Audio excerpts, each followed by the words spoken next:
Peoples party کا ایک بار پھر نون لیگ سے شکوہ حمایت ختم کرنے پر حکومت ختم ہونے کی دھمکی بھی دے دی۔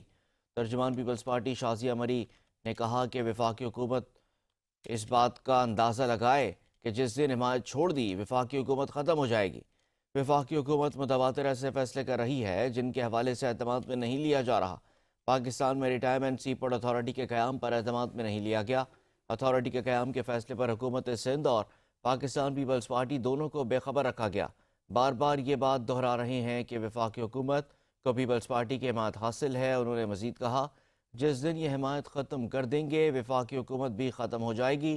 شاید مسلم لیگ نون کو اس بات کا ادراک نہیں ہے۔ کافی وقت سے یہ مطالبہ کر رہے ہیں کہ قومی مفادات کونسل کا اجلاس بلایا جائے۔ 11 ماہ گزر گئے تاحال مشترکہ مفادات کونسل کا اجلاس نہیں بلایا گیا۔